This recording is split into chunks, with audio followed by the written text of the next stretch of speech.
Hey everyone, we're going to be reviewing Passage 1 from the Chemphys section of Full Length 5, the free practice test from AAMC.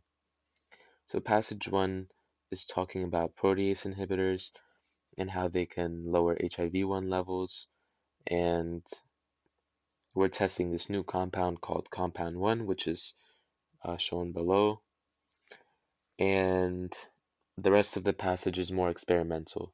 So I would, for this passage at least, go straight to the questions and then refer back to the passage when needed.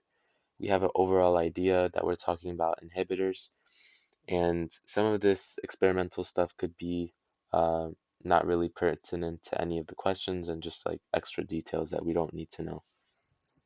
So let's refer to the first question.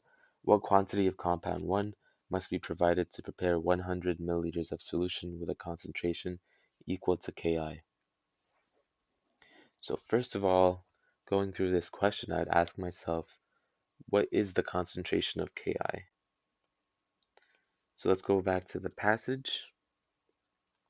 So where do we talk about Ki? We talk about Ki over here and over here. So just from those, we find that our Ki is equal to 60.3 micromolar.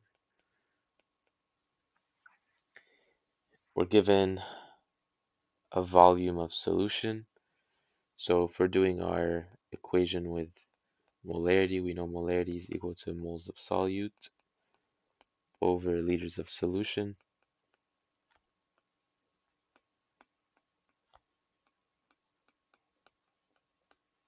So given that information, we have molarity already. We have our liters of solution, so we could solve for moles.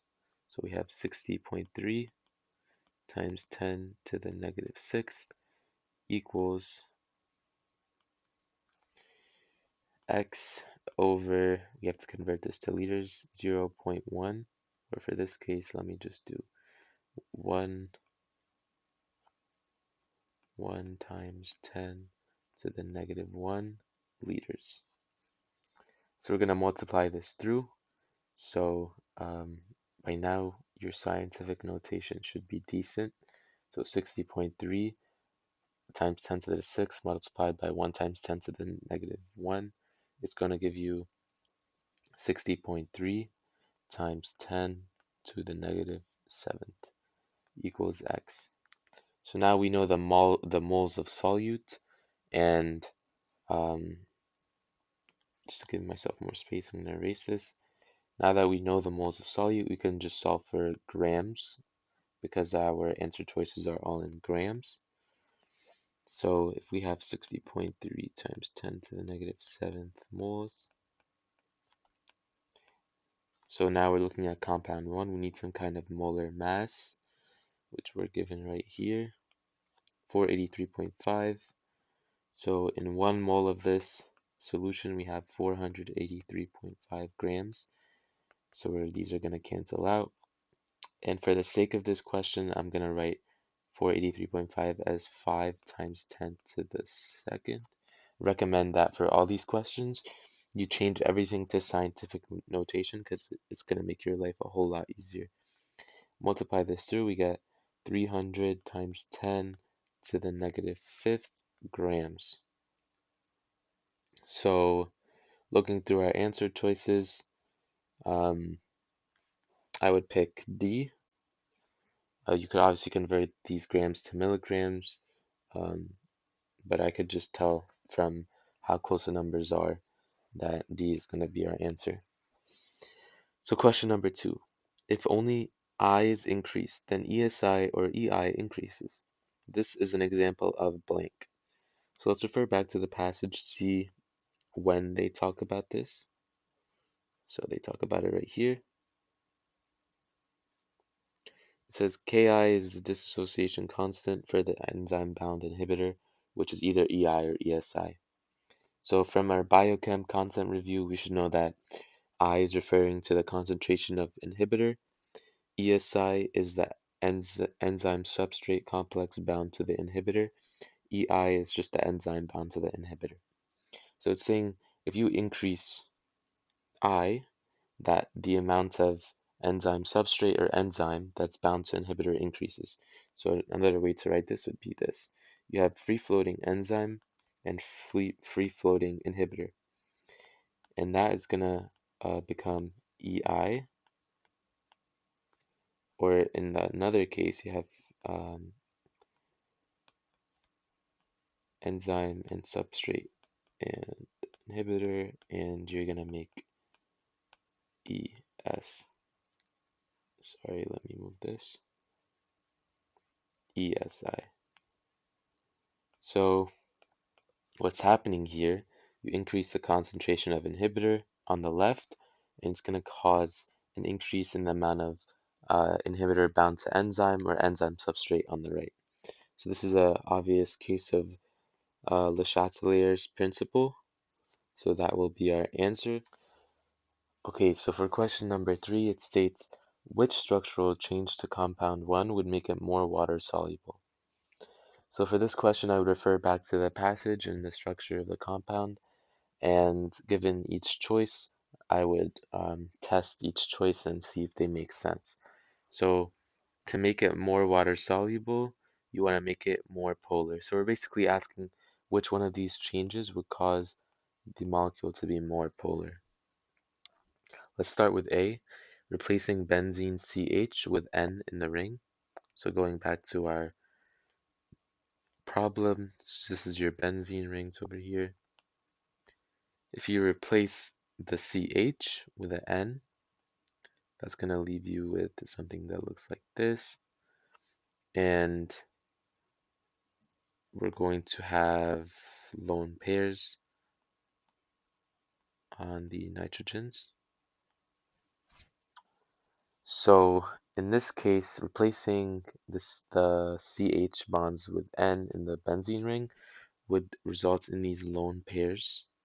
And as we know, these lone pairs um, make the molecule more polar, and therefore A is a good answer.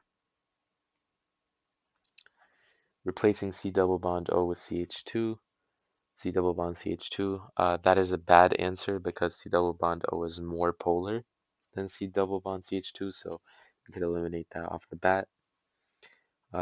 Same thing with C. Uh, Nitrogen, the nitrogens on the left would be more polar than the carbons on the right, which means that this change would actually decrease polarity. And for D, you're replacing NH with NCH3. So NH by itself here is capable of hydrogen bonding. You have to remember a hydrogen bond is anything that, or like the 3 atoms that are capable of hydrogen bonding are N, O, and F.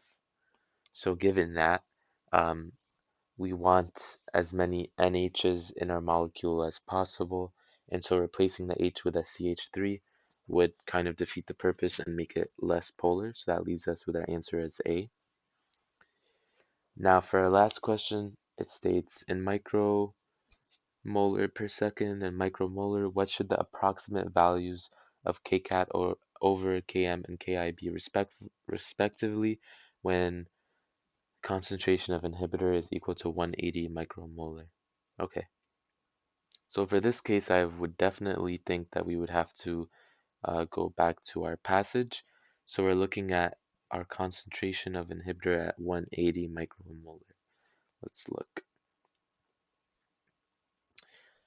All right, so per our data, we don't really have anything about 180 micromolar concentration of inhibitor. So this is kind of asking us to predict what's going to happen based on pre-existing data. So as we see on the right, our Ki is never changing. Ki is an inherent property of the enzyme. So Ki is not changing. We know Ki is always going to be equal to 60.3.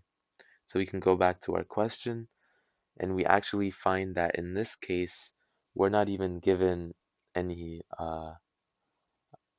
different KIs. Like we're not given, for example, here it's not saying 33.5 and 60.1. So all of these answers are different pretty much. So if we know our KI has to be 60.3, then what that tells us is that our answer is C, and I'm not even going to look at KCAT over KM. Maybe I would flag this question and then go back to it just to make sure that um, I have the right answer, but just based on the KI itself, the answer is C. If you have any comments or questions, please feel free to leave them, and I'll try to answer as many questions.